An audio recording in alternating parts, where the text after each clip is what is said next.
Ignite is an ongoing series of speedy presentations. Each speaker gets only 5 minutes, and 20 slides that auto-advance every 15 seconds.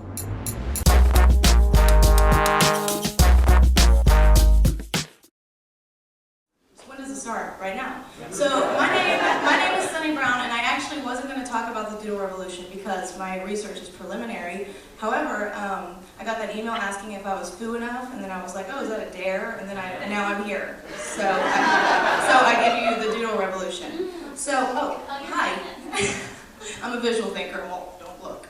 So people pay me. I am what I refer to as a large-scale strategic doodler. So people pay me to track auditory content and display it to them in a visual language format. And I have a series of whoa moments when I do this. I have a significantly high level of comprehension of the information that I doodle. I also have increased retention and recall of that content weeks and months later, and I can easily immerse myself back into it. Additionally, I've noticed that when I do strategic doodling, I have increased creativity and I can make solutions for problems that even surprise even me. And finally, my listening skills are like ninja-like. I can discern immediately what's relevant and what's not relevant.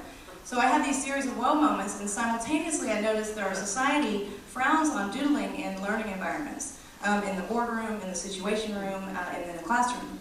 So I find that problematic. And so I started trying to do homework about why that might be the case. I'm like, this crabapple, go away.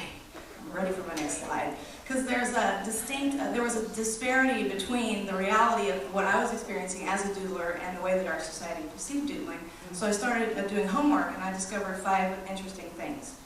One of them is that there is no flattering definition of a doodle. In the 17th century, a doodle was a fool. In the 18th century, a doodle was a corrupt politician.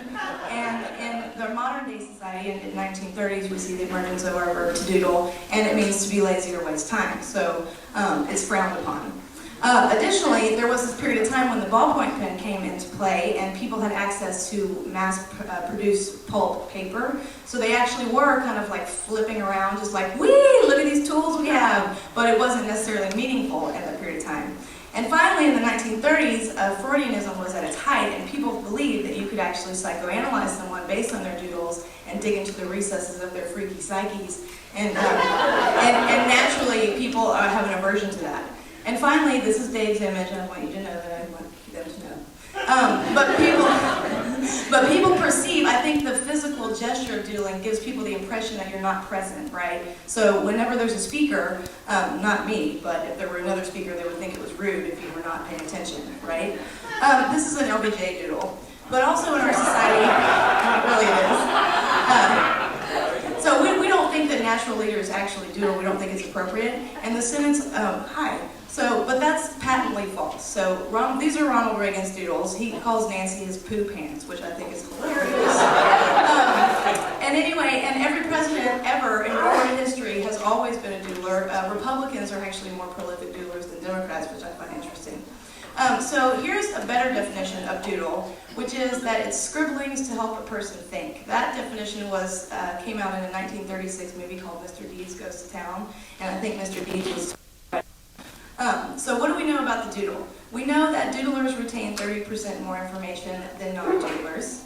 We also know that there is a phenomenon called the picture superiority effect, which means that after this event is over, you're only going to remember 10% of what I say, but you're going to remember 90% of what I showed you. And so when you're doodling and you're creating pictures that you get to reflect back on, it actually is a way of processing and retaining information much more significantly.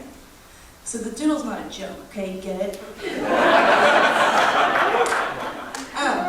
So we also know that almost every genius inventor and innovator and scientist and screenwriter and poet, they all use sketches and doodles in order to get to a solution that they wouldn't otherwise have gotten to. This is Alexander Graham Bell's sketches of the telephone. And there are 3 learning pathways primarily that we all have, and they are these 3. And in order to lock in information, you have to engage at least 2 of those things, or you have to have an emotional experience coupled with one of those things. And so I got that information from the Hadron group, who I call the hard-on group. I love it. So to engage your auditory path, they're gonna hate that I said that on film. These are the 3 things that you have to do in order to engage the pathways. And I think the reason why the doodle is so powerful for so many people around the world and throughout time is because it actually employs all three of your learning pathways simultaneously, and Doodle makes three. I love it how I have to just have filler stuff because I'm like, okay, got it. So what I'm doing is advocating that I think that the doodle is actually most appropriate in those situations where society actually believes it to be the least appropriate, which is where you have an informationally dense situation and people are accountable for learning that information. So I say bring on the freaking Doodle Revolution.